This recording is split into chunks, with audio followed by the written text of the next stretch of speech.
Les quiero contar que esta actividad, que está transmitida por Microsoft Teams, va a ser grabada a partir de este momento. Les pedimos a todas y a todos que a su término respondan por favor la encuesta que está en el enlace publicado en el chat. Su opinión es muy importante para nosotros.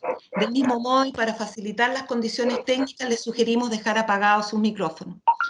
Durante el desarrollo pueden formular preguntas a nuestra expositora y a los comentaristas a través del chat ubicado en la barra central del Teams. Es el cuadrito que tiene ahí, dice mostrar conversación, ahí ustedes pueden hacer sus preguntas.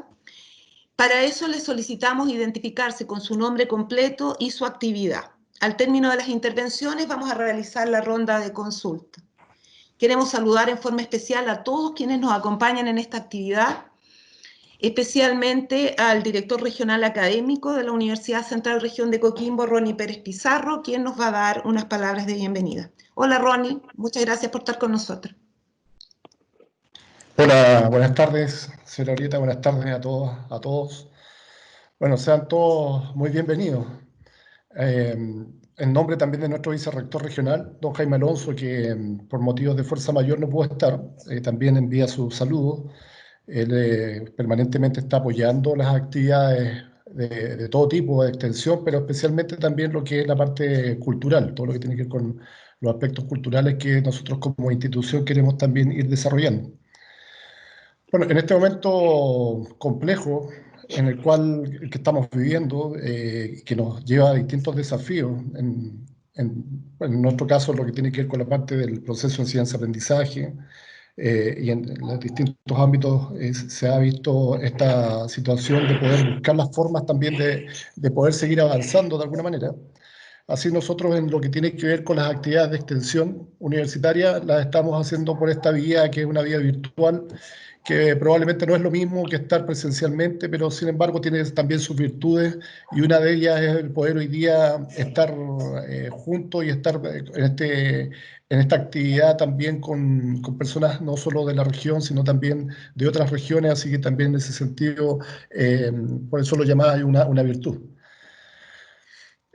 La ACE está realizando actividades en distintos ámbitos. Nosotros en estos momentos tenemos 18 carreras que desde el ámbito de la salud, del derecho, de las ingenierías, las ciencias sociales, la educación. Este año incorporamos algunas carreras nuevas, como por ejemplo una que es astronomía, por lo tanto ahí también hay algunas acciones que estamos abordando en ese desafío. El año pasado desde arquitectura, también con aspectos que tienen que ver con patrimonio, etcétera, y otras. Pero, sin embargo, nosotros también consideramos de que hay líneas transversales en las cuales la universidad también es importante que las desarrolle, y una de ellas es la parte cultural. Por tanto, además, yo diría que junto con todo lo que tiene que ver con el foco o una institución de educación superior como un foco de conocimiento, abordado también lo que tiene que ver con la enseñanza-aprendizaje, debe ser un foco cultural. Yo creo que también hay, junto con un desafío, hay una responsabilidad de las instituciones de educación superior y por tanto nosotros en esa línea también como Universidad Central queremos avanzar. Así entonces que esta actividad del Olivar, este conversatorio es súper importante, además por estar en el ámbito cultural, pero también por este hallazgo arqueológico, uno de los más importantes, si no el más importante en los últimos tiempos, y que estoy convencido que es un regalo finalmente también de lo que tiene que ver con todo lo que nos invita a conocer lo que es la vida de nuestros ancestros, nuestra cultura, finalmente nuestra historia, nuestras raíces. Por lo tanto, en ese sentido, estamos muy deseosos, estábamos muy contentos también de poder hacer este conversatorio y bueno, agradecer por tanto también a a quienes van a exponer, a la señora Paola González, señora Carolina Herrera, don Patricio Cerda, muchas gracias a ustedes por estar también y acompañarnos. Agradecer también a la señora Orieta Collado, que ella lidera lo que es el equipo de comunicaciones, Victoria, Gilem, que también ellas han estado trabajando en esto. Así que bueno, sin más, yo les envío un abrazo cariñoso a cada uno, y esperando que sea una muy buena jornada. Muchas gracias, Ronnie. Y damos entonces el paso a Paola González, quien nos va a hacer la exposición respecto del sitio del olivar Redescubriendo Nuestros Orígenes. Bueno, antes de comenzar quiero darle las gracias a Orieta, ¿no es cierto?, y a la Universidad Central de La Serena por esta invitación. Creo que nunca está de más preguntarnos por nuestro pasado profundo, que en el caso de la región de Coquimbo es realmente algo que debiera enorgullecernos a todos. Yo voy a tratar en este breve tiempo de que dispongo de poder acercarlo un poco a lo que la arqueología gradualmente ha ido comprendiendo acerca de nuestros ancestros, y cómo dentro de esa comprensión el sitio del olivar es un pilar fundamental, ¿no es cierto? Podemos marcar un antes y un después, sobre todo para todo lo que es el conocimiento de las culturas agroalfareras de la región de Coquimbo y también su continuación hasta el presente. Entonces, bueno, agradeciéndoles mucho su atención, también de las personas asistentes en este momento, voy a iniciar esta presentación. La cultura diaguita se desarrolló, ¿no es cierto?, en el norte semiárido chileno, los valles Elqui, Limarí, Choapa, en sus periodos preincaicos. Se trata de comunidades autosustentables, ¿no es cierto?, agricultores, pastores, que se desarrollaron en este norte semiárido y fueron inscribiendo un poco su sello en este paisaje. Se evidencia, ¿no es cierto?, una manera de vivir, de adaptarse a este lugar muy respetuosa del medio ambiente.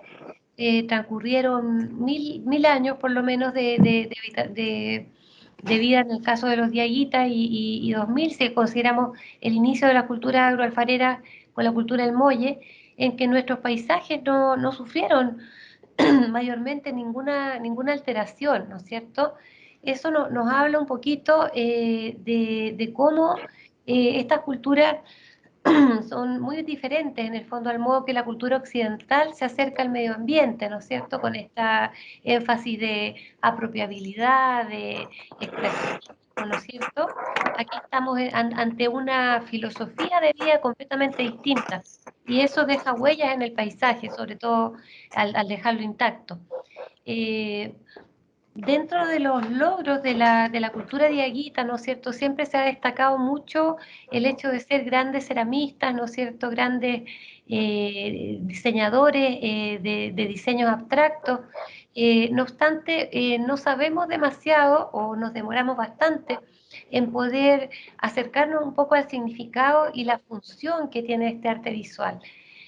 Voy a hacer un esfuerzo por resumirles un poco lo que conocíamos acerca de la cultura diaguita en forma previa al sitio del olivar.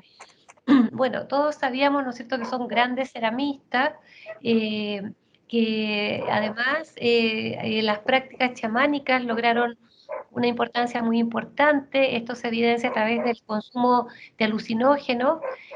Acá ustedes ven, por ejemplo, las espátulas que son para inhalar algún tipo de polvo psicoactivo, ¿no es cierto? La ligazón de su arte con un alter ego felino, en este caso un felino con puntos, que puede ser un jaguar, lo que nos da ciertos indicios acerca de la procedencia de los diaguitas. Pero sobre todo, ¿no es cierto?, lo que más nos ha admirado de esta cultura es su arte visual, que es lo que vemos en el medio, ¿no es cierto?, de esta lámina. Este arte visual, por una parte, tiene una serie de principios, como el empleo de una compleja simetría, de horror vacui, ¿no es cierto?, se cubre hasta el último intersticio de la banda de diseño, la atracción hipnótica, la ilusión de movimiento, de vibración, la continuación sin fin del diseño. Todos estos elementos no son aislados, sumado también a estas prácticas chamánicas, al desarrollo de esta alfarería con formas humanas, ¿no es cierto?, la asociación al alter ego animal, forma parte de una tradición mayor que todavía tiene representantes en la Amazonía peruana, en este caso, el pueblo Chipigo-Conibo. Acá es muy interesante detenernos un poquito en el tema del chamanismo, porque de alguna manera es algo que, un hilo conductor dentro de toda esta manera de ser en el mundo que tuvieron los diaguitas. De acuerdo a Viveiros de Castro, por ejemplo, nos decía que el chamanismo amerindio supone una unidad de espíritu y una diversidad de cuerpos. Entonces se entiende el universo como habitado por distintos tipos de seres, actuantes, humanos y no humanos, ¿no es cierto? Entre los cuales están los dioses, los animales, las plantas, los ríos, los objetos e incluso los artefactos.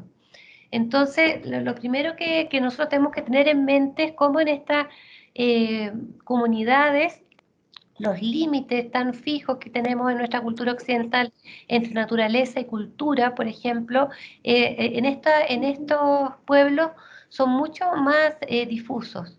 Entonces, acá se entiende que todos los animales, el paisaje, ¿no es cierto?, los hitos de la naturaleza, están dotados de un mismo conjunto general de disposiciones perceptivas, apetitivas, cognitivas, o dicho de otra manera, cuentan con almas semejantes, ¿no? Entonces, eso es una cosa importante desde el punto de vista de la filosofía de los pueblos indígenas de nuestra región, en que estamos siempre insertos en un universo en que las fronteras entre la naturaleza y la cultura, entre el individuo y la naturaleza, o los animales, ¿no es cierto?, es completamente permeable. Dentro de esta percepción también ingresan el arte visual en sí mismo, ¿no es cierto? A través de mis estudios en la Amazonía peruana, sobre todo en la cultura Shipibo-Conibo, he comprendido que estas configuraciones simétricas, al menos entre ellos, son personificadas de alguna manera. Ellos dibujan estos diseños, los traducen también acústicamente a cantos y a través de ellos sanan, o sea, se le atribuyen propiedades sanadoras a estos diseños. Entonces, estamos dentro de un universo, ¿no es cierto?, de alguna manera animista, que considera lugares y cosas como entidades sintientes, que tienen poder de actuar. Esta sensibilidad permite y promueve que el mundo material pueda ser incorporado en las relaciones sociales. Bill Szilard, un arqueólogo inglés, nos dice en relación al animismo andino que se da un consumo mutuo, donde la gente, los lugares animados y cosas de los Andes se alimentan y se nutren unos de otros. Entonces, por eso nosotros tenemos todavía una serie de hitos dentro de nuestro paisaje de acá del norte semiárido, ¿no es cierto?, que nos hablan un poco de esta percepción, de estas fronteras difusas, ¿no? Lamentablemente, en lo que es la prehistoria local, ¿no es cierto?, de la cultura diaguita principalmente, durante muchas décadas vimos limitado la capacidad interpretativa por el hecho de que teníamos hermosas vasijas desprovistas de contexto. Para los arqueólogos el contexto es algo esencial, ¿no es cierto?, es lo que nos dice si esta vasija, por ejemplo, estaba en compañía de un hombre o de una mujer, si la persona, cómo era su calidad de vida, cómo estaba relacionado, ¿no es cierto?, todos los elementos simbólicos, cómo estaba dispuesto el cuerpo, etc. Entonces, durante mucho tiempo teníamos estos hermosos museos, ¿no es cierto?, del Limarí, del Elqui, repletos de piezas muy hermosas, pero mudas, de alguna manera.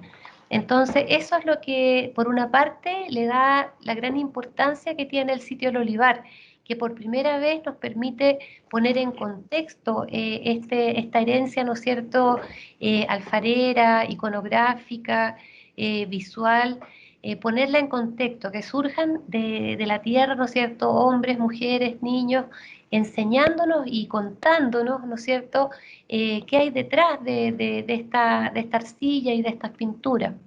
Aquí en la lámina podemos ver dónde está localizado el sector del olivar que nosotros tuvimos la fortuna de excavar con Gabriel Cantaruti entre los años 2015 y 2017. Esto estaba la construcción de la carretera panamericana entre La Serena y Vallenar, de la doble vía, por la empresa SACIR y el Ministerio de Obras Públicas, y cuando estaban avanzando estos trabajos aparecen osamentas humanas. Entonces ahí es donde nosotros empezamos a trabajar, ¿no es cierto?, tratando de rescatar lo que ahí había. Con el pasar del tiempo se vio que era un sitio enorme Y bueno, y no hay que detenerse solamente en el lugar de los hallazgos a los cuales me refiero, sino que, como ustedes ven, esa esfera azul o óvalo, ¿no es cierto?, azul, abarca la extensión aproximada del sitio, que son al menos unas 35 hectáreas. O sea, como ustedes ven, el crecimiento urbano de las compañías fue destruyendo gran parte del sitio del olivar, que es de la carretera panamericana hacia el sector este, y todavía sobrevive gran parte, ¿no es cierto?, en las actuales parcelas que están al norte, ¿no es cierto?, de las compañías, más o menos. Entonces, eso es importante, no perder la perspectiva de que todavía tenemos una gran área que está vulnerable, ¿no es cierto?, porque tenemos que proteger de que no se construyan nuevos complejos inmobiliarios sobre el sitio. Bueno, nuestra excavación. Aquí podemos ver una imagen donde se ve un detalle de las excavaciones. Nosotros tenemos en este lugar toda la secuencia cultural de la cultura diaguita, que es desde sus inicios, digamos, porque nosotros tenemos, según la historia tradicional, primero a la cultura ánimas, que ocupa el periodo medio, que son estos entierros con camélidos, que algunos de ellos ustedes pueden visualizar ahí, y después las fases de la cultura diaguita temprana o transición, en la consolidación de la cultura diaguita en el periodo clásico, y finalmente la llegada del Inca con la fase diaguita inca. Ahí vemos algunos de los hallazgos del sitio del olivar que se han vuelto bastante icónicos. Lo importante, ¿no es cierto?, ¿qué es lo que nos va a permitir aprender el sitio del olivar, ¿no es cierto? Es, como ustedes decían, un sitio muy importante para la prehistoria americana, y es una oportunidad única para conocer aspectos mucho más vívidos, para poder reconstruir, ¿no es cierto?, para generar relatos bastante más acabados de cómo fue la vida cotidiana, la vida ideológica también de estas comunidades. Nos enseña sobre la cosmovisión, sobre las vinculaciones genéticas. En este momento estamos desarrollando un proyecto Fondesit con los médicos de la Universidad de Chile, Ricardo Verdugo y Mauricio Moraga, estudiando la genética del pueblo del olivar, ¿no es cierto?, y comparándola también con comunidades diaguitas actuales. Entonces eso va a ser muy interesante, porque además vamos a saber qué vínculo tenían entre los ánimas y los diaguitas, entre los diaguitas argentinos y los diaguitas chilenos. O sea, eso nos va a dar la oportunidad de responder grandes preguntas que por mucho tiempo nos tenían, digamos, en la ignorancia. Además, ¿no es cierto?, al tener una muestra poblacional muy importante, esto va a revelar las relaciones de género, cuál es el rol de la mujer, el rol de los hombres, el tratamiento dado a los niños, ¿no es cierto?, la dieta, en fin, hay una enorme cantidad de disciplinas de la arqueología que están completamente expectantes por profundizar, ¿no es cierto?, y conocer más acerca de este sitio. Ahí en la lámina que ustedes ven, se ven las áreas excavadas, que nosotros le llamamos FUN 6 y FUN 8. Encontramos, bueno, lo que se excavó dentro del rescate propiamente tal fueron 332 metros cuadrados. Se trata de uno de los rescates más grandes que se ha realizado en nuestro país de un área funeraria. En esto lo hicimos codo a codo con mi colega Gabriel Cantaruti, a quien le debemos también gran parte del diseño de esta excavación, en la parte, digamos, esto era un desafío enorme, ¿no es cierto? Entonces hubo que desarrollar protocolos y estrategias muy importantes para mantener siempre la información contextual bien relevada. Entonces, un gran aporte de Gabriel en ese sentido. Bueno, y además, ¿no es cierto?, ahí podemos ver un detalle de una de las áreas excavadas, donde se ven estos como rectángulos, son las cistas que son construidas de piedras de laja, corresponden al periodo clásico y tardío más o menos de la cultura diaguita, pero esto partió antes, ¿no? Cuando las obras se detuvieron, nosotros excavamos aproximadamente 500 pozos de sondeo en 3 ejes, en 3 líneas, ¿no es cierto?, en esta área que era de 380 metros de largo por 50 de ancho, lo que reveló la existencia de un importantísimo asentamiento, no solamente funerario, sino también habitacional. Acá tenemos 29 conchales, que son áreas habitacionales. Había 8 áreas funerarias, ¿no es cierto?, o cementerios, que son estos que están con estos óvalos de color azul oscuro. Los de estos celestes son los conchales, y una gran cantidad también de rasgos habitacionales como fogones, inicios de paredes, pisos de habitación, que esos aún quedaron sin ser investigados, porque nosotros nos centramos en 2 de las áreas funerarias, que como les decía se llamaban FUN 6 y FUN 8. Una primera conclusión que es evidente de esta primera exploración es que la vida de los muertos y de los vivos en el mundo diaguita, ¿no es cierto?, del olivar, eran muy, muy cercanos. En total, ¿no es cierto?, nosotros realizamos 16 campañas de terreno con 70 profesionales, o sea, también es bastante inédito. 30 arqueólogos, 25 antropólogos físicos, 15 conservadores. Y teníamos a nuestra vista al menos unos 800 años de ocupación prehispánica. En total encontramos, ¿no es cierto?, 212 entierros primarios, esos son tumbas donde los cuerpos están articulados, de los cuales 71 solamente eran adultos y 142 eran subadultos, o sea, adolescentes, niños e infantes, toda la idea de una gran mortalidad infantil, ¿verdad? Además, 43 entierros secundarios, 56 camélidos articulados que acompañaban las tumbas, ¿no es cierto?, 3 cánidos y en general una enorme cantidad de material arqueológico. Son más o menos 5 containers de materiales que estamos en camino de analizar, ¿no es cierto? Uno de los primeros resultados muy interesantes de esta investigación es una reevaluación de la cronología que teníamos ya como totalmente incorporada, aceptada en el Norte Chico. Como les contaba, nosotros teníamos lo que aprendimos, ¿no es cierto?, en la universidad, una etapa que era el periodo medio, que era el complejo cultural Las Ánimas, que son estos entierros con camélidos. Luego venía la fase diaguita 1 o transición. Los Ánimas va entre el 800 y el 900 después de Cristo. El inicio de los diaguita 1 transición entre el 900 y el 1200 después de Cristo. La fase diaguita 2 clásica entre el 1200 y el 1470, que es el hito de la expansión incaica a la zona del Norte Chico con las tropas de Topa Inca Yupanqui. Y finalmente, ¿no es cierto?, la fase diaguita inca, que va de 1470 a 1536, el hito en que llega Diego de Almagro. Eso es lo que nosotros sabíamos, ¿no es cierto?, lo que habíamos entendido. Acá podemos ver un poco las formas cerámicas. Esta de forma troncocónica, negro sobre naranja, es el Ánimas 1. El de al lado, una versión de Ánimas 2, pero con policromía, que es algo propio del Valle del Elqui. Le sigue acá abajo una vasija diaguita Ánimas 3. Esto era propiamente lo Ánimas. Vemos un ejemplo de entierro con camélido, ahí tenemos otro. Después de esto, ¿no es cierto?, venía la fase diaguita transición o diaguita 1, que las vasijas empiezan a tener esta banda con diseños decorados, pero no hay diferenciación entre sus paredes o sea, no hay un corte, son globulares, ¿no? Después viene el periodo clásico con estas paredes rectas, ¿no es cierto?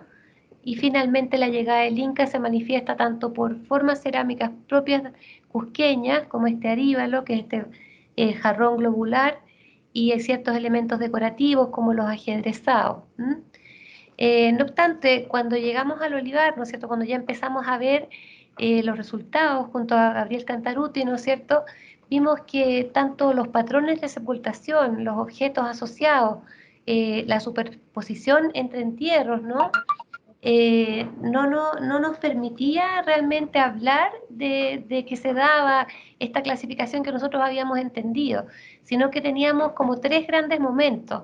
Un momento protodiaguita o diaguita inicial, donde se mezclaban un poco muchos contextos Ánimas 2, 3 y también diaguita 1, ¿no es cierto?, en una misma sepultura. Y también hay un momento preincaico y finalmente un momento diaguita incaico. Acá ustedes pueden ver, por ejemplo, el grado de cercanía que pudimos visualizar entre lo que era Ánimas y lo que se entendía como diaguita más tardío. Esta periodificación que habíamos aprendido en el olivar empezábamos a encontrar cabos que no coincidían, ¿no es cierto? De hecho, uno de los elementos era la proximidad, la casi el traslape entre sepulturas de ánimas y diaguitas. Ese es un ejemplo, por ejemplo, en que nosotros vemos un entierro de una mujer rodeada con 2 camelios, sin ninguna separación de la construcción de la cista, o sea, fue construida inmediatamente arriba. Avanza, por favor. También otros elementos discordantes, ¿no es cierto?, era que, por ejemplo, teníamos vasijas diaguita transición, retrocede, conjuntamente con vasijas ánimas 2, que es un ejemplo que veíamos ahí. Avancemos. Avanza. Entonces, en general, ¿no es cierto?, empezamos a ver que tanto estos elementos como la disposición, digamos, espacial de ellos, el traslape de ofrenda, además lo que habíamos encontrado en las áreas habitacionales, también nos demostraba una estrecha relación entre lo que era entendido como ánimas y diaguitas. Por ejemplo, si donde había un conchal ánimas, inmediatamente venía después lo diaguita o traslapado, y después llegaba el periodo inca. Lo que tenía en tiempo ánimas una función funeraria, inmediatamente, sin ningún rasgo de separación, continuaba con una ocupación diaguita.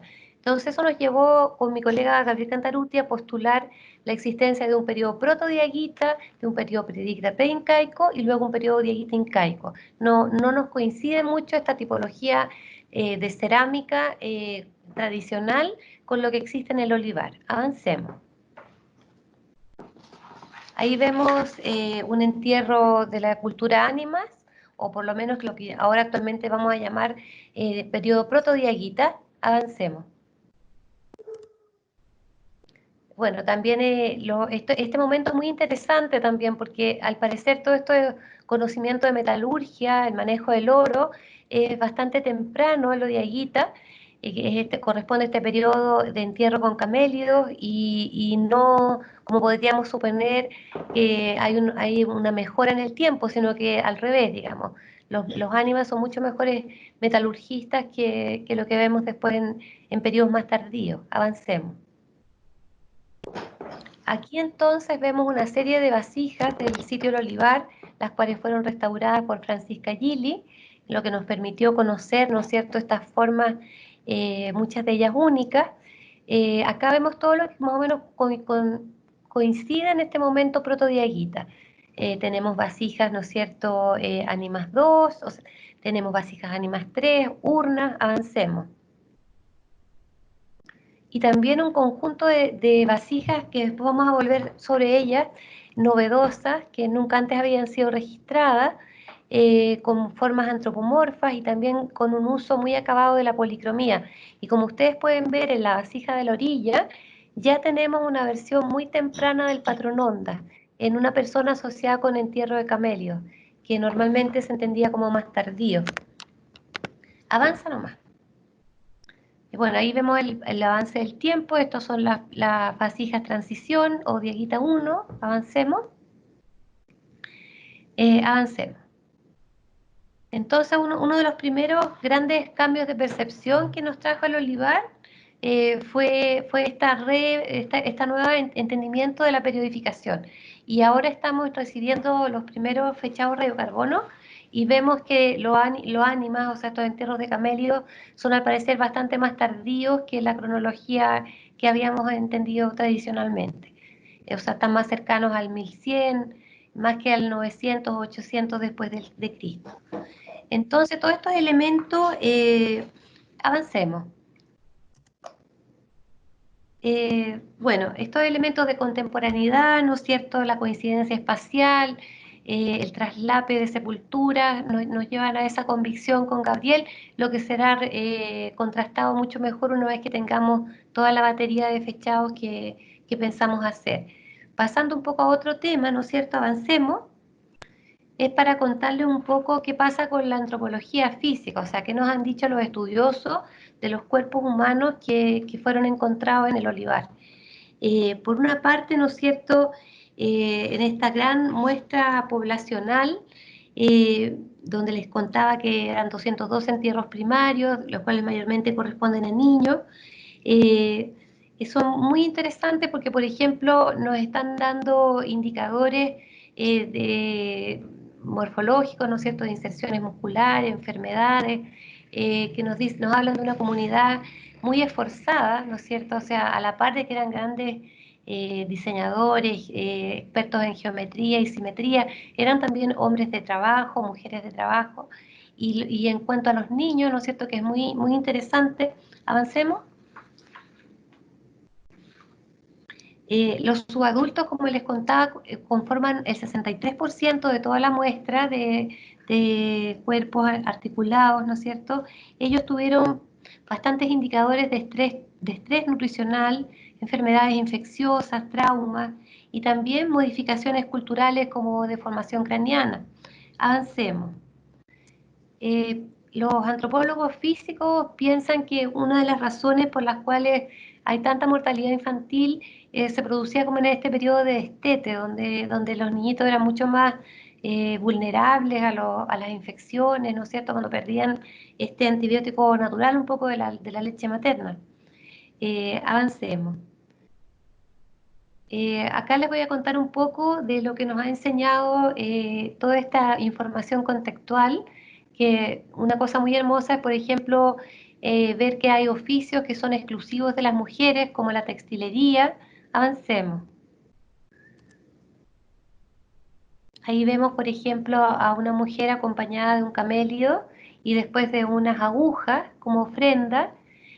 Muchas de las mujeres que encontramos en compañía de torteros, estos son un elemento para hilar la lana, tenían en sus inserciones musculares de los dedos la evidencia de haber trabajado largas jornadas, ¿no es cierto?, haciendo esta actividad. Avancemos. Bueno, ahí vemos un ejemplo etnográfico, ahí vemos otro stock de elementos para producir textiles, las agujas, los torteros, las bichuñas, que es como para prensar el telar, la lana en el telar, es de hueso de camello. Avancemos. Ahí tenemos otro ejemplo, ¿no es cierto?, de una mujer acompañada de un camello y con una serie de torteros que eran usados para hilar. Avancemos. Acá también tenemos un hermoso ejemplo de una mujer que es la única que encontramos con elementos para producir cerámica. Ella estaba acompañada de 2 pulidores cerámicos y de una concha de loco con una gran cantidad de pigmento. Y llama bastante la atención el ademán, ¿no es cierto?, de abrazar sus utensilios de trabajo. Uno piensa en cuántas maravillosas vasijas habrán salido de esa creación, ¿no? Avancemos. Ahí vemos algún ejemplo etnográfico también de la pintura simétrica de los chipios conivos. Avancemos. Ahí vemos a lo que les decía yo, la alfarera abrazando sus instrumentos de trabajo. Avancemos. En cuanto a los hombres, por ejemplo, también vimos cosas muy interesantes. Ahí estamos viendo la imagen de un hombre del periodo diaguita preincaico, acompañado de un remo, que lo vemos destacado en blanco, y él en sus brazos tenía los indicadores, ¿no es cierto?, propios, tenía marcadas inserciones musculares en las extremidades superiores e inferiores, un refuerzo óseo en las articulaciones de los brazos y exostosis en el oído derecho. La exostosis auditiva es un tumor óseo benigno asociado a nadar en aguas frías o al buceo. Entonces es muy interesante cómo esta comunidad del olivar eran fuertemente ligadas al mar, pero en cuanto a la actividad de pesca o de buceo propiamente tal, únicamente hombres encontramos con exostosis auditiva. Entonces, al parecer es una actividad más masculina que femenina. Avancemos.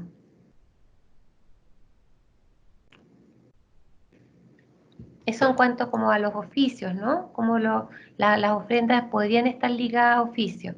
Avanza. Se quedó pegada. Ah. Voy a tratar de salir nuevamente y entrar.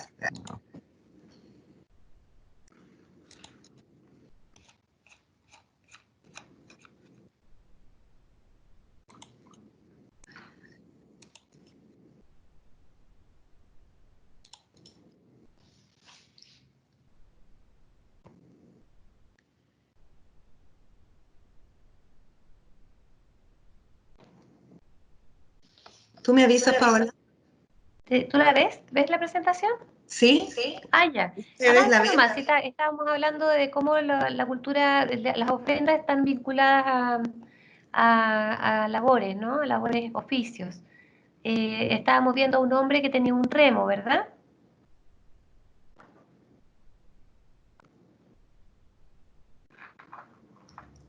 ¿Se ve? Yo no te veo. Ahí sí, ahí sí. Bueno, este también es un contexto muy interesante, una persona, un hombre también, que estaba acompañado de todo lo necesario para producir puntas de flecha. Tenía una piedra plana, que era como el soporte, ¿no es cierto? Tenía perforadores, materia prima. Avancemos. Acompañando su ajuar funerario, ¿ven? Ahí podemos ver un detalle. Vean ustedes también la delicadeza, o sea, el cuidado con que eran en verdaderas obras de arte, ¿no es cierto? Nosotros ahora acá en nuestra cultura occidental estamos acostumbrados a la estandarización, ¿no es cierto? A que la despedida de nuestros seres queridos es sumamente estandarizada. Acá realmente, fíjense ustedes, por lo menos a mí me conmueve, ¿no es cierto? O sea, una ofrenda con cerca de 20 puntas de flecha, pero además los materiales para poder seguir produciendo estas flechas. Avancemos. Ahí vemos un detalle, y esto también sorprende mucho, el amor a la belleza del pueblo diaguita. Vemos estas puntas de sílice, de calcedonia, de cristal de roca. Avancemos. Acá, bueno, como les conversaba de los niños, este es un ejemplo de deformación craneana. Avancemos.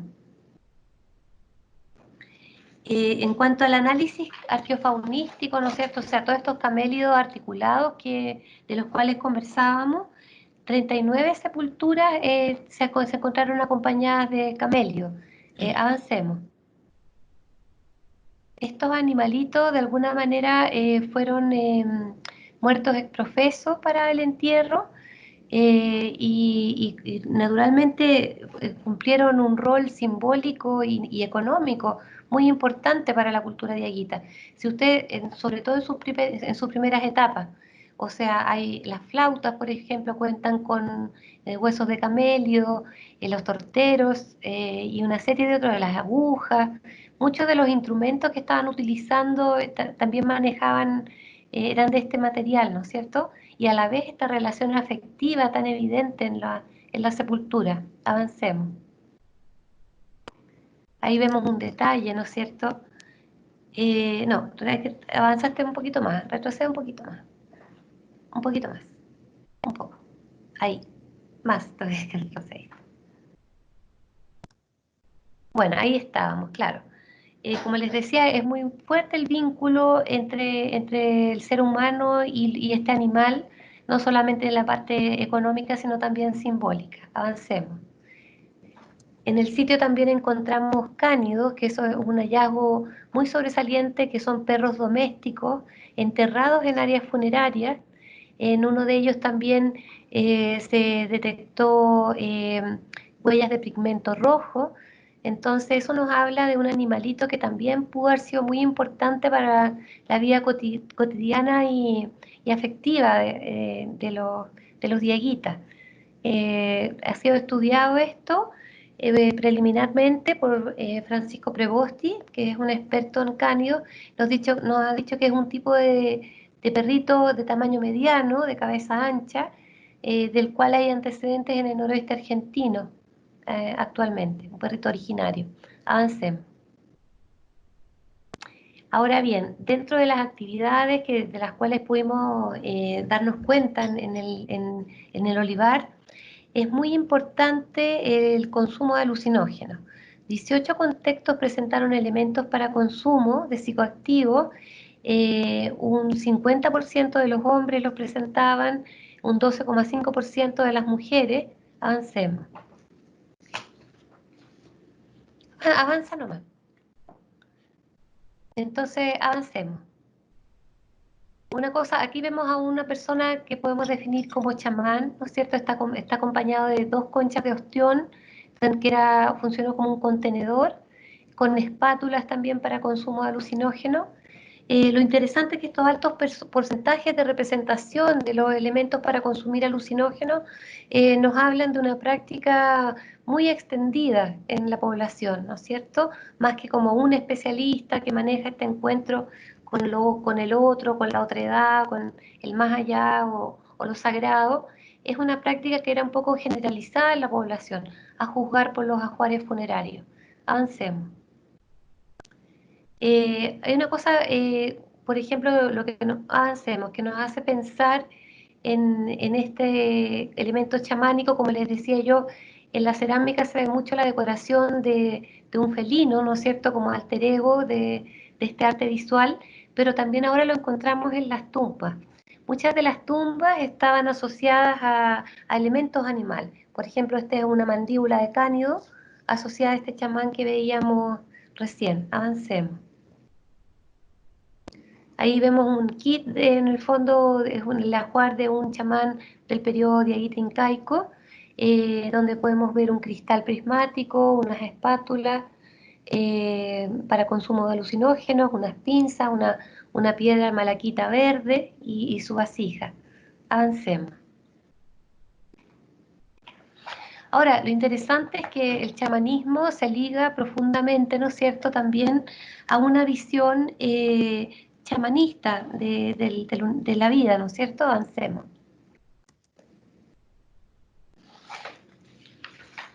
Y hay un autor, Bill Siller, ¿no es cierto?, que también nos dice, o Bolin, que la gente andina no separa el medio ambiente natural del medio ambiente espiritual. Ellos creen que tanto animales como personas son todos parte de una naturaleza viva, sienten y respiran. De alguna manera, ¿no es cierto?, la Pachamama, los sapos, los lagos, las rocas, brotes y cosas animadas e inanimadas son manifestaciones de la naturaleza que necesitan alimento, bebida, amor y consideración. Estas son, avancemos, constataciones etnográficas. Ahora lo interesante es cómo en el olivar nosotros fuimos viendo prácticas sociales que dejaron huella en los objetos materiales y que nos hablan también de esta concepción animista. Avancemos. Por ejemplo, este vínculo entre humanos y camélidos. Detengámonos un poquito en él, avancemos. Ahí vemos, ¿no es cierto?, cómo los cuerpos de ambos, o sea, esta es una muchacha de unos 18 años, con unos aritos de oro y prácticamente cobijada por el cuerpo de un camélido adulto. Avancemos. Estas conexiones físicas, ¿no es cierto?, inesperadas, transgresoras de alguna manera entre humanos y animales o entre humanos y objetos, de alguna forma son atávicas y marcan una frontera difusa entre la dualidad occidental que marca una frontera entre naturaleza y cultura. Avancemos. Ahí vemos, por ejemplo, como el cuerpo del camélido prácticamente cubre totalmente el cuerpo de un ser humano, de un adolescente.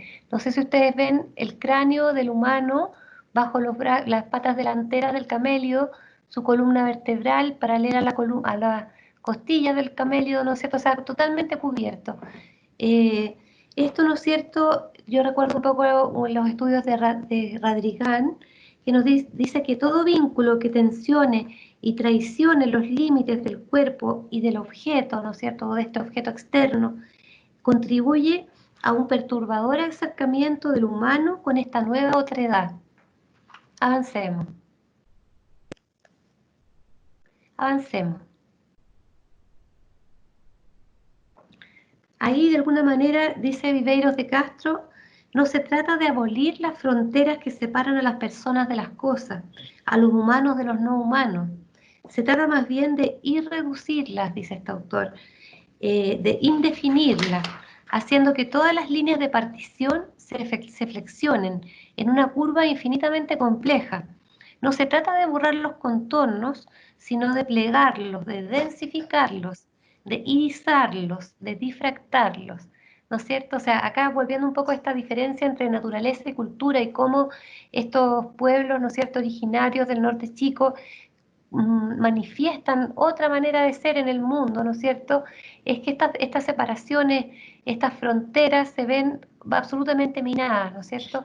Uno de los ejemplos es estos entierros. Acá la mandíbula del camello rosa, el cráneo de esta muchacha, están en una verdadera comunión en la muerte. Avancemos. De alguna manera son como actos comunicacionales, ¿no es cierto?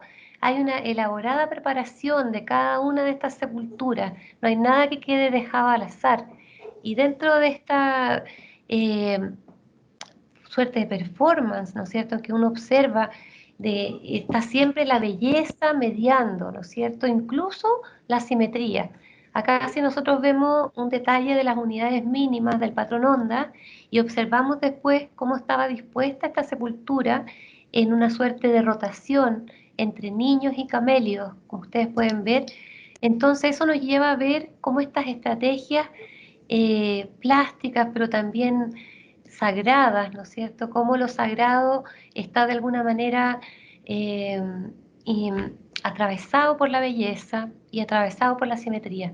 Entonces, esto nos plantea desafíos muy grandes para comprender cuál es el concepto de muerte, cuál es el concepto de la belleza, a qué están apelando estos entierros, ¿no? Avancemos. Ahí vemos también, por ejemplo, el caso de otros camelios puestos en reflexión en espejo que estaban rodeando un músico. Avancemos. Otra manera en que, avanza nomás, otra manera en que vemos esta concepción animista es el matado de ciertos objetos. ¿A qué le llamamos como un matado? Muchas veces se percibe en las vasijas un orificio hecho intencionalmente, un orificio circular, de tal manera que esa pieza nunca más pueda prestar un servicio como funcional. Entonces hay una suerte de analogía entre la persona que muere y la muerte del objeto. Avancemos. También el sacrificio de objetos se ve en el quiebre ritual de la cerámica, que algunas veces en sectores no necesariamente asociados a humanos. Avancemos. Acá vemos un hacha de bronce quebrada intencionalmente que acompañaba a un hombre del periodo protodiaguita. Avancemos. Las piedras huacas, que son piedras de formas caprichosas, ¿no es cierto?, a los cuales los pueblos andinos le otorgan también un rol protector, un rol de mediador con la otredad, ¿no es cierto?, el cual es muy importante en las comunidades andinas. Avancemos. Encontramos, avanza. Encontramos en los entierros de niños varias de estas piedras que podríamos entender como piedra huaca. Como ven en este extremo, vemos una piedra blanca, pulida y de formas muy raras, velando de alguna manera en la cercanía de un entierro de párvulo. Avancemos. Ahí lo vemos desde otra perspectiva, el mismo entierro. Avancemos. Ahí vemos otras piedras pulidas y de formas caprichosas en la cercanía de niños recién nacidos. Avancemos. También este es otro elemento dentro de estos elementos animistas que nos ha conmovido mucho, que es la forma de un jarro zapato con forma de pecho femenino asociado a la tumba de un infante. Avancemos. Bueno, y también dentro de las cosas muy hermosas que nos ha aportado este sitio es la sugerencia de un puente entre el pasado prehispánico y el presente. Eso básicamente lo hemos visto en las flautas construidas, bueno, pensamos que son flautas, eso, igual hay cierta discusión entre los especialistas de etnomusicología, pero son instrumentos de viento realizados en base a huesos ensamblados, cuyo extremo proximal se parece mucho a las flautas de los bailes chinos. Avancemos. Avancemos. Ahí vemos una de las flautas restaurada también por Francisca Gili. Esta tenía huesos de camello y de pelícano.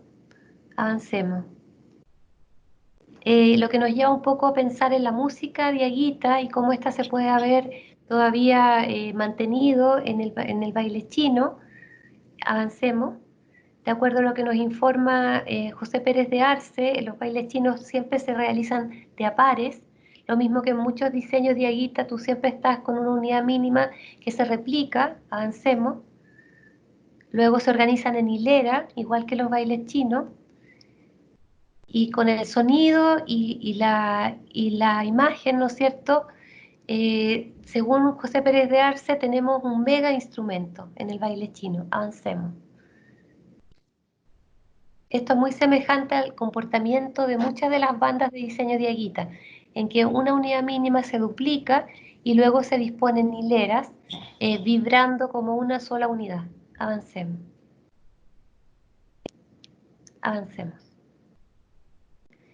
Y por último, hay una cosa importante que les quiero contar. Yo sé que el tiempo es poco y les lamento mucho todos los problemas que tuvimos, pero dentro del sitio del Olivar aparecieron estas formas cerámicas únicas que yo les hablaba, formas antropomorfas, patronondas, polícromo, ¿no es cierto?, que nos hablan de que en algún momento en el desarrollo que venía siendo muy parecido entre la tercera y la cuarta región, luego del Animas 1, ¿no es cierto?, algo sucede, que se genera una entrada, ya sea de poblacional o de información, en base a la técnica de la policromía y de estos diseños simétricos, que provoca un cambio en la cuarta región que finalmente da origen a la cultura diaguita.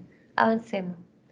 El patrón onda es sumamente importante. Yo lo asimilo a un eje de coherencia formal que es fundamental en el desarrollo de la identidad diaguita. Este patrón onda, A, ¿no es cierto?, aparece en la cultura mojocoya, más o menos entre el 0 y el 400 después de Cristo. Avancemos. Avancemos. Este es el patrón onda. Y después empezamos a verlo desde los más tempranos momentos en los diaguita, incluso con entierros asociados a camélidos. Avancemos. Y logra 46 variantes en todos los valles de la cultura diaguita, que revelan esta enorme atención y reflexión sobre este mismo patrón. Avancemos. Entonces, por ejemplo, él nos dice que veamos el arte o la obra de arte como una memoria objetivada. Cada obra de arte encarna no solo la memoria de un ejemplar inmediato, sino una serie acumulativa de memorias. Avancemos. Entonces acá vemos todo este trayecto que sufre el patrón onda, ¿no es cierto? Esta imagen blanco y negro es de la cultura mojocoya, que se desarrolló en el oriente boliviano entre el 0 y el 400 después de Cristo. Después vemos un fragmento que está asociado a estas figuras antropomorfas asociadas a camelio en el olivar. Después vemos otro patrón onda tosco todavía en el diaguita preincaico. Avancemos. Después ya con mucha más mejora técnica en el periodo diaguita inca. Avancemos. Ahí vemos también una vasija diaguita inca con patrón onda. Avancemos. Y acá una obra que es muy emblemática porque funde este quero doble, un vaso con diseño incaico cusqueño y otro vaso con patrón onda, que podemos considerarlo como emblemático de la identidad diaguita.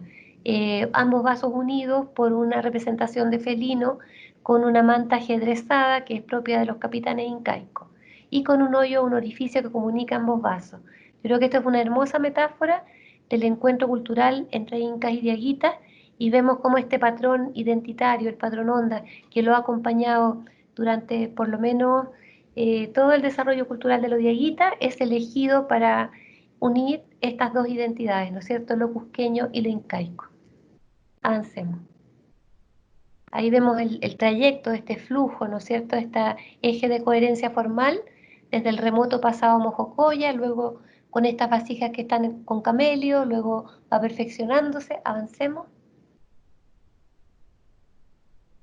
Y nos habla de la identidad diaguita. Bueno, y aquí el equipo maravilloso que fue capaz de darnos toda esta información y toda esta claridad sobre nuestro pasado.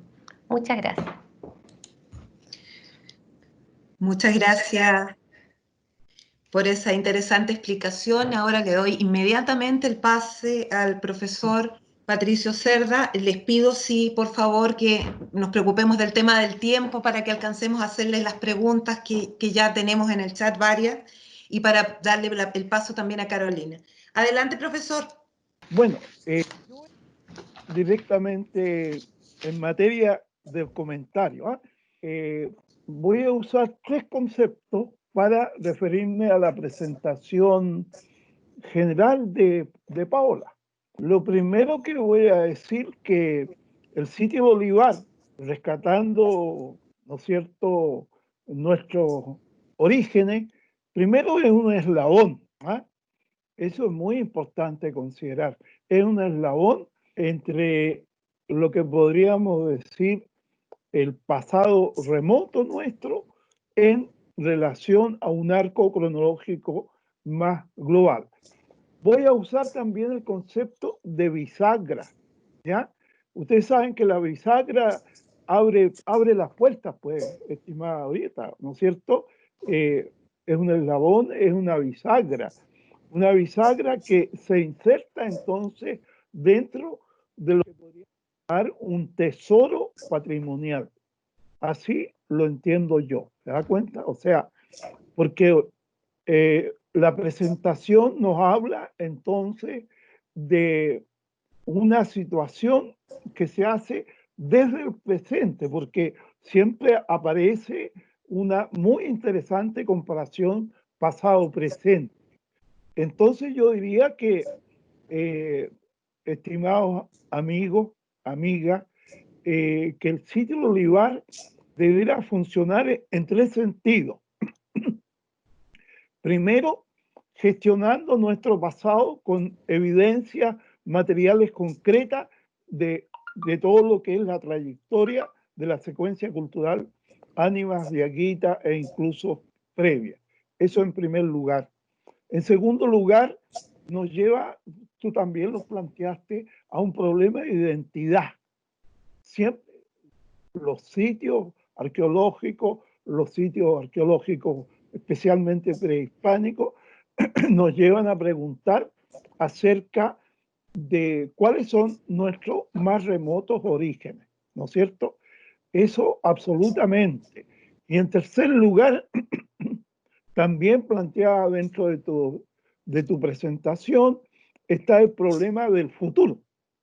El futuro se está decidiendo en una sociedad global en una situación muy concreta de la pregunta de dónde venimos, qué es lo que somos y para dónde vamos. Entonces, yo creo que lo que va a hablar Carolina se va a referir justamente a lo que es el proceso de etnogénesis de la cultura de Aguita, ¿no es cierto?, que estuvo afectada por, evidentemente, yo me voy a adelantar un poquito, por un genocidio. Felizmente está existiendo un estudio de genes, ¿no es cierto?, va a permitir la comparación genética desde un punto de vista biológico. También yo diría, muy importante, estimados amigas, amigos, sufrió esto que llamamos cultura de Aguita, sufrió lo que llamamos entonces un etnocidio. ¿Qué es un etnocidio? Genocidio, agregamos un etnocidio porque el grupo, la sociedad cultura, comillas, que llamamos de Aguita, va a desaparecer del mapa de la secuencia general de la región de Coquimbo, consecuentemente también de la región de Atacama. Genocidio, etnocidio, y agregar un elemento más para ir directamente a ocupar bien mi tiempo, un lingüicidio. Otro problema, directora Orieta, extraordinariamente complejo, porque evidentemente tenemos que preguntarnos, además del tema de la identidad, tenemos que preguntarnos sobre lo que podríamos llamar idiomas y dialectos hablados en la macrozona semiárido de Chile. Dicho esto, entonces, la etnogenesia, la reivindicación del reconocimiento del pueblo y la sociedad de Aguita a partir del 2006 nos plantea entonces poner en valor la trascendencia regional, nacional, suramericana, surandina, bien lo dijo Paola, surandina, porque evidentemente está vinculado a las cadenas andinas del litoral de esta región. Cuatro parámetros que quiero sintetizar siempre muy cortito. Primer parámetro, si queremos gestionar, la cultura material. Yo creo que lo que se ha podido relevar es una manifestación magnífica de todo lo que es cultura material. Destaco la cultura material porque yo creo que todos los procesos de etnogénesis,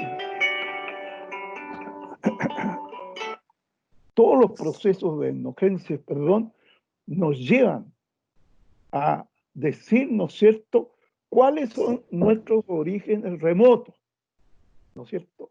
Y plantear entonces que desde la cultura material tenemos que, y ustedes lo tienen muy bien prospectado, los patrones alimentarios prehispánicos.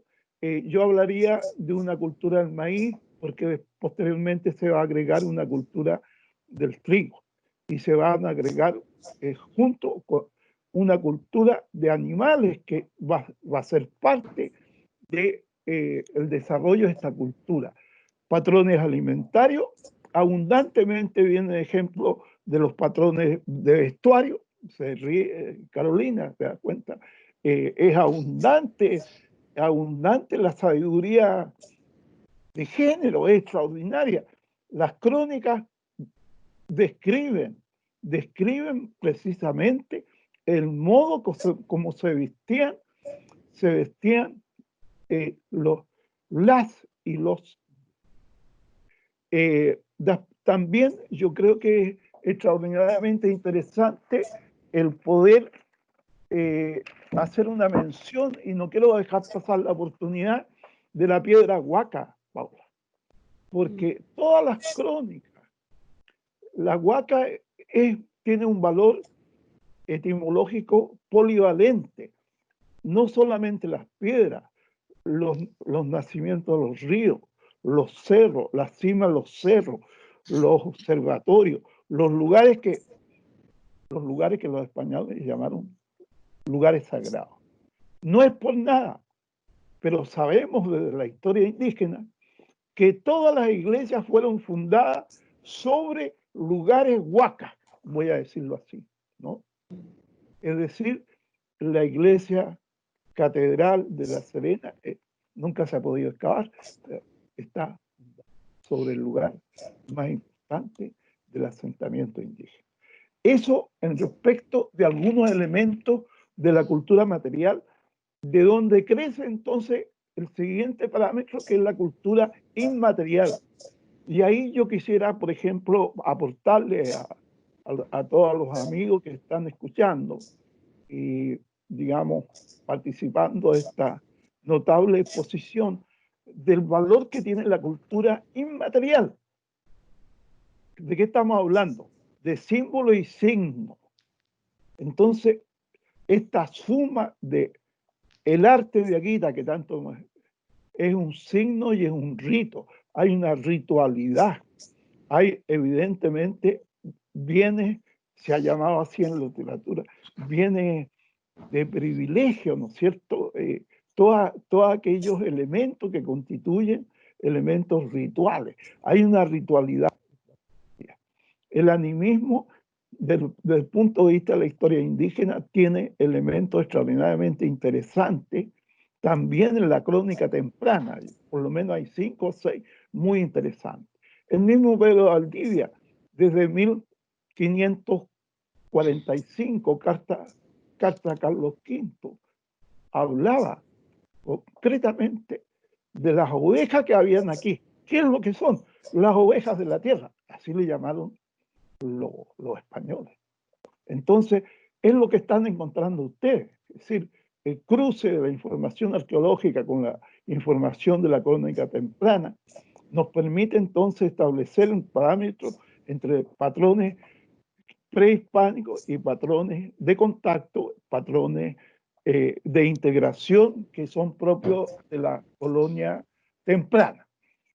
Me refiero en tercer lugar a la cultura intelectual. Hermoso poder reconocer aquí ahora hacemos a Hussein ¿no es cierto?, región de Coquimbo, en su directora de comunicaciones, señora Orieta, la importancia que tiene la cultura intelectual indígena. No hay que confundirse.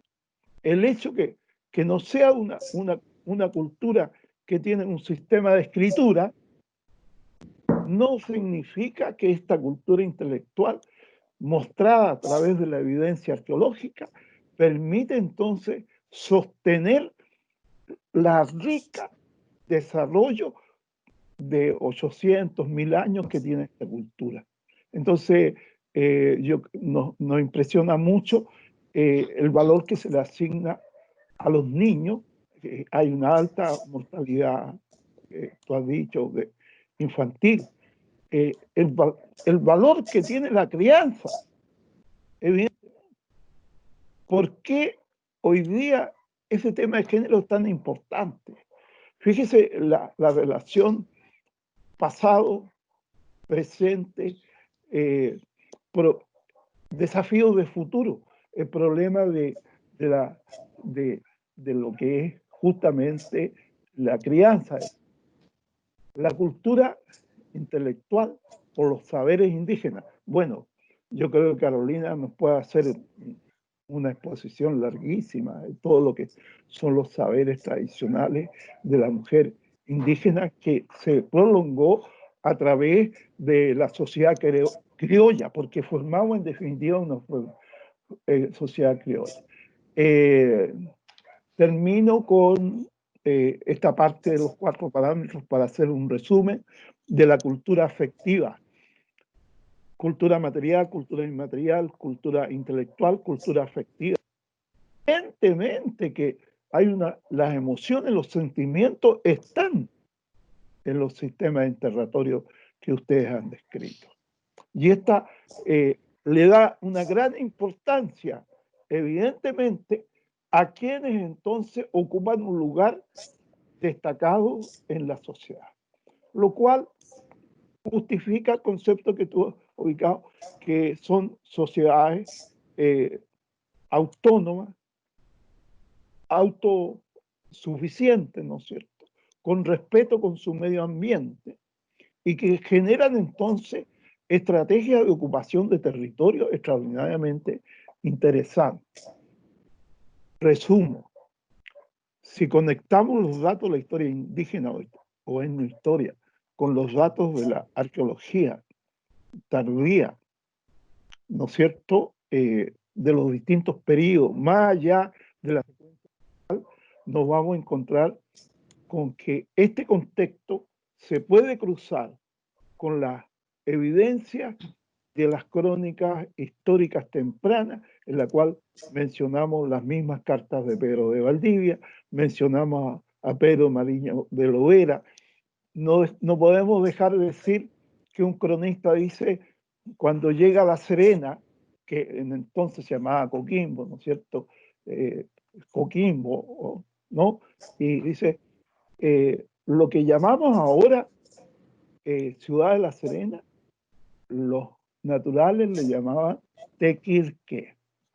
Tequirque. Es justamente la compañía. Tequirque es la compañía. Compañía alta, compañía baja, el olivar. ¿Qué es lo que se produce de modo armónico? Traducido en términos convencionales, lugar donde aparecen grandes lagartos y disfrutan del sol.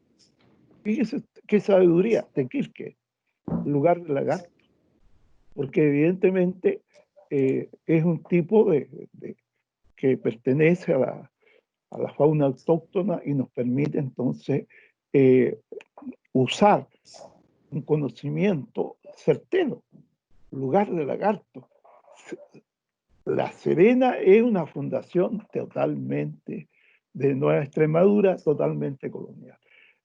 Los contextos entonces nos permiten decir, voy cerrando ya, de que se produce una resistencia que va entre lo que tú dejaste, 1536 a 1550, una resistencia armada, de enfrentamiento frente al abuso de la invasión española. Después, a partir de 1950, se produce una segunda fundación de la ciudad de La Serena y el ingreso de la caballería de Francisco de Aguirre y, naturalmente, la subordinación a las mitas mineras, a las mitas agrarias, los mismos indígenas que estaban en una aldea, en un modo de vivir, que fueron llevados entonces a la encomienda, a la estancia y sobre todo a la mita de Andacollo. ¿Qué síntesis puedo decir para finalizar, directora Orieta? Que efectivamente esa mezcla de indígenas provenientes de las regiones del Alto Perú, de Bolivia, del Cusco, que vienen con el Inca, con la llegada de los españoles, con el establecimiento de los españoles en La Serena, es la ciudad que tiene más iglesias, donde se establecen. Toda la evangelización tiene su capital serenense, a través justamente de esto que yo llamo el lenguicidio. Si la iglesia es un aparato del Estado, y el aparato del Estado hace desaparecer la cultura indígena, la cultura evidentemente del pasado prehispánico, y genera las condiciones, esto ya en la interpretación, de la emergencia y la formación de la sociedad criolla. ¿Qué es la sociedad criolla? Es la mezcla, es la mixtura de las poblaciones indígenas con los españoles que se quedaron en el lugar, con la llegada de los distintos pueblos andinos que quedaron en este gran territorio, y finalmente de origen entonces a las poblaciones coloniales y republicanas de la historia de Chile del norte semiárido. Yo diría que me alargué un poquito, pero... Muchas gracias, profesor. Le damos el pase ahora directamente a Carolina Herrera. Hola, Carolina. Sí, escuchando ahí atentamente y maravillosamente la voz del profe, la ancestralidad hecha docencia y también el respeto magnífico que tengo por Paola y su trabajo, que nos ha venido a enlazar en un hermoso tejido de aprecio. Valores que se han perdido un poquito con esta sociedad global, como dice el profesor, que se nos ha invadido de costumbres foráneas y alimentos foráneos, vestuarios foráneos, formas de vivir que no pertenecían a nuestras herencias. Entonces, a partir de este encuentro tan maravilloso entre estos mundos, que estaban distanciados por algún motivo que desconocemos, este eslabón que menciona el profesor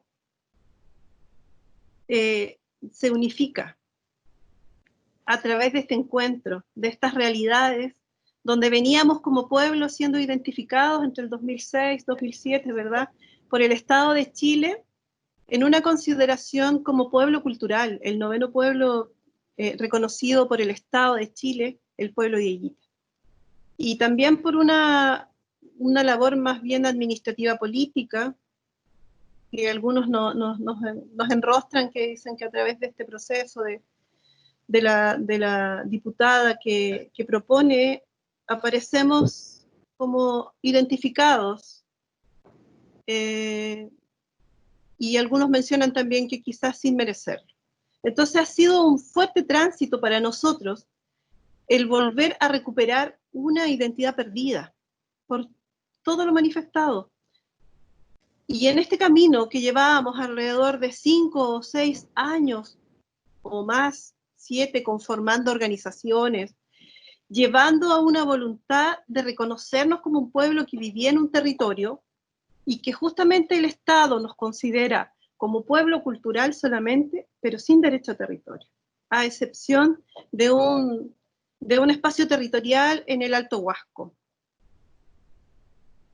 Y se nos sucede este proceso de hallazgo, una suerte de hallazgo del olivar, donde confluye toda esta ebullición de la autoidentificación, del proceso de la identidad, de hacer el tránsito también por todas las burocracias administrativas del certificado que te identifica como dieguita, y que va haciendo que vaya creciendo una población invisibilizada por décadas, por cientos de años, considerada un poblamiento extinto,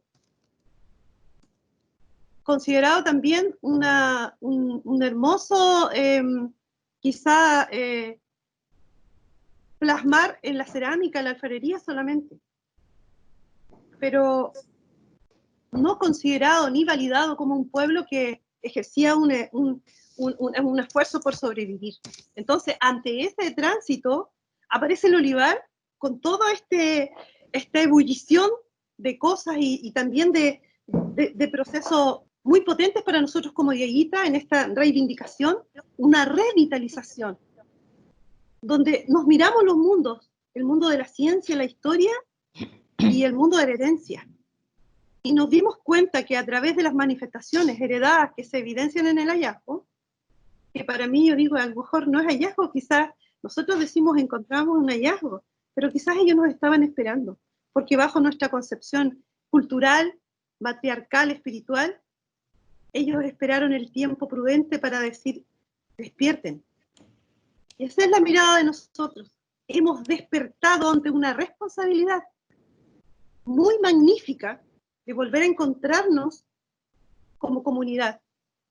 Algo perdido absolutamente en un proceso económico que transita hoy y bordea nuestro territorio chileno, que justamente no involucra ese proceso cultural comunitario. La economía del bien común, que estamos a puertas de celebrar un proceso de renovación de la naturaleza, el Año Nuevo Indígena, le dice, que para nosotros es la renovación total de la Tierra, desde el universo, desde los astros, donde una semilla espera ese magnífico rayo de sol para tener mucha fuerza y brotar en unos meses y ser el producto alimentario que se aprecia en un plato de comida. Por eso me reía por lo del profesor. Nuestros pueblos eran grandes conocedores de los procesos agroalimentarios, hidráulicos, de canales hidráulicos, de las bajadas de agua, de las terrazas, de los terraplenes que se hacían para optimizar los cultivos. Para eso necesitaban observación. Y el sitio El Olivar viene a evidenciar cada momento donde nosotros hoy día nos reconocemos en todas esas virtudes, esas manifestaciones y esos oficios, ampliamente matriarcales, como se ve ahí también. El textilero. Y a modo de anécdota, mi madre me contaba hace unos días, 3, 4 días, me decía que ella tejía los más hermosos guantes con espina de cardo en el textil que hacían con lana de alpaca, porque esa era la lana que hasta hace 50 años había abundantemente en los mercados, antes de que apareciera la lana austral. Entonces, ¿qué nos viene a hacer este momento, este encuentro, esta alianza quizás? Es a darnos una mirada en esta, más que reflexión, ya no es una reflexión, hoy día es una responsabilidad de encontrarnos en estos mundos, en lo histórico y el mundo arqueológico, que la arqueología nos presenta esta información magnífica, y nosotros, como herederos de esas manifestaciones, a hacer un avance, a hacer una fortaleza en nuestra cultura, a pedir un proceso negado por largo tiempo, el derecho a territorio. Ese derecho a territorio que se nos ha negado y se nos ha invisibilizado, está en nuestras manos establecer una fortaleza a través de la cultura. Si somos edificados como un pueblo cultural, esa es nuestra herramienta, la cultura, la evidencia absoluta de que como pueblo cultural tenemos la herencia alfarera, textilera, el patrimonio alimentario, la sonoridad de los bailes chinos. Aquí tengo mi flauta. Esta es la flauta con que yo toco los bailes chinos. Pueblo vivo, con herencia viva, Esta es la resistencia cultural que toca hoy día en Andacollo, una huaca, donde una divinidad materna, que hoy día llamamos chinita, es la que nos consuela por largos siglos. Y esto no quiero dejar en una alegoría solamente de porque somos chinos o porque tenemos una herencia matriarcal, muchísimo más profunda. Tenemos también esta responsabilidad de unificar los mundos, de edificar una correspondencia, de mirarnos, de entendernos y de respetarnos. Eso, sí, sí. Linda. Muchas gracias, Carolina. Voy a pasar inmediatamente a las preguntas. Lamentablemente no vamos a hacer todas las preguntas que llegaron en beneficio del tiempo, porque tenemos un tiempo acotado para completar. Por lo tanto, rápidamente paso a Jezabel Guamán Flores, historiadora y profesora de Historia y Geografía, pregunta ¿por qué el sitio del Olivar hoy se conoce más a nivel bibliográfico si ya había investigaciones a principios del siglo XX? No sé quién quiere contestarle de nuestros invitados, quién quiere contestarle a Jezabel. ¿Puede ser? ¿Sí? Sí, Isabel, mira, claro, efectivamente las excavaciones comenzaron a mediados de la década del 20 por Lothrop, un norteamericano que vino, excavó 67 tumbas y se llevó los restos a Estados Unidos. Y eso nunca se publicó. Recién en la década de los 50, Slasser, una norteamericana, hizo su tesis doctoral, pero como estaba en inglés, demoró mucho tiempo en conocerse en Chile. Y en Chile propiamente tal, las mayores excavaciones fueron de Francisco Corneli, que lamentablemente no era arqueólogo, entonces él se interesaba, como les decía, más bien por el objeto en sí mismo, pero no por toda la información que estaba detrás. Aún así, él publicó, hay 2 libros, bueno, tiene muchas publicaciones, la más importante, La cultura diaguita chilena, y con la cultura del Molle, 1956, pero claro, con una mirada menos integral por el tema de que su formación no era de arqueólogo. Muchas gracias, Paola. Rápidamente también, Luis Felipe Mancilla, estudiante de Arqueología de la Universidad de Chile, pregunta, ¿hay elementos en el sitio del Olivar que den cuenta del contacto con el noroeste argentino? Y si se sabe la procedencia geológica de las puntas de proyectil encontradas en el ajuar del productor de puntas. Son 2 preguntas en una. Paola, yo creo que vas a tener que contestar tú también. Ya, mira, claro, todo apunta hacia sectores trasandinos. O sea, como te decía yo, el perrito los especialistas en cánido dijeron que este perrito originario tiene un referente en unos perros del noroeste argentino.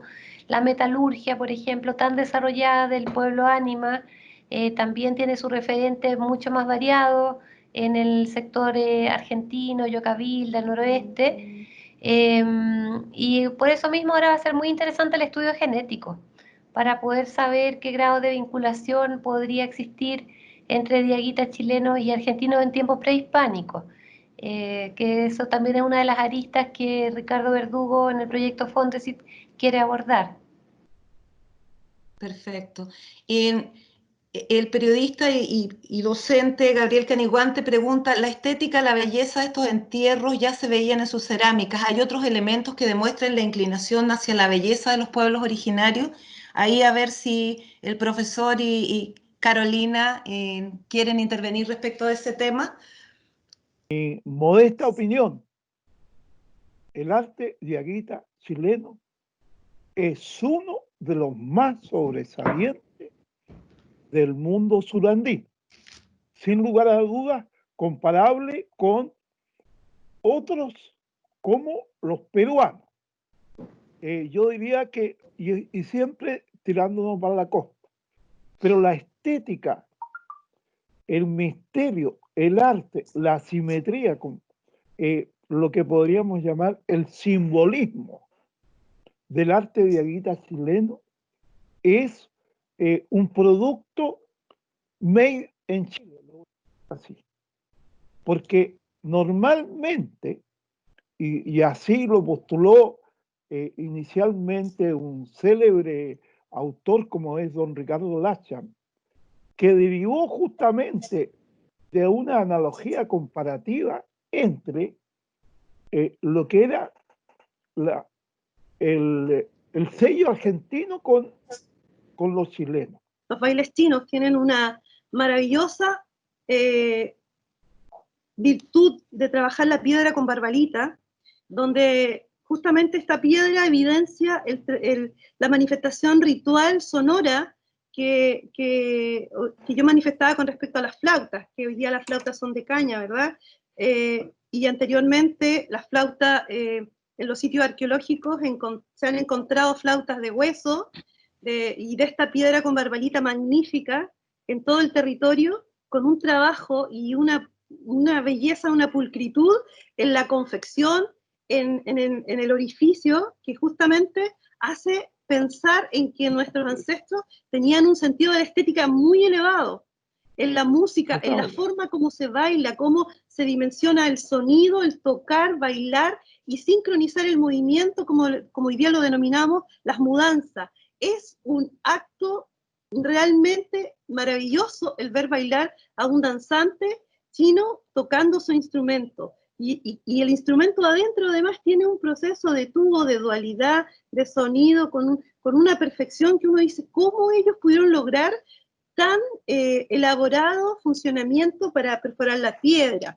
O el textil, por ejemplo, para llegar a los íconos y diseñar la misma forma, este es mi Wilcha, la misma forma que tiene las vasijas en los textiles con un hilado tan complejo, porque es simetría pura, y además es a través de simbolismos que tenían mucho significado, que tenían quizás alguna referencia con los procesos lunisolares, lo que estamos viviendo en esta semana, ¿verdad? Entonces, esa forma de estética era su forma de vida además. La belleza en sus pelos, cómo ellos colocaban las trencitas, y eso lo evidencia la cerámica, cómo ellos trenzan sus pelos. Hay vasijas con trenzados completos, otro con solo 2 trenzados, los ponchitos que llevan también un ribete con estas formas de líneas, de ondas, este patrón geométrico tan bonito. Y en los museos, en el Museo Precolombino, hay alrededor de 200 piezas de cerámica y un par de textiles donde se manifiesta este desarrollo de la estética, la belleza del vestuario, pero también los instrumentos musicales. Eso es lo que podría aportar yo con respecto a la pregunta. Muchas gracias. Sí. Paola. Sí, quería agregar nomás. Sí, ¿me escuchan? Un poco entrecortado, pero sí. Sí. No, mira, de la belleza, también cómo intersecta todo este universo visual, el plan científico. Hay 2 doctores en matemáticas, Andrés Navas y Mariela Carbacho, que han estado estudiando estas simetrías y hablan de isometrías infinitas. Entonces es maravilloso el grado de conocimiento científico de matemática pura también que está contenido en esta obra. Y además, en cuanto a la belleza, también eso se expresa en todo ámbito. Por ejemplo, esas puntas de flecha que ustedes veían, de cristal de roca, perfectamente simétrica, excede mucho lo que es una necesidad utilitaria. O sea, con mucho menos esfuerzo tú tienes algo para cortar, pero ellos lo hacían de la manera más sobresaliente posible. Ok, muchas gracias.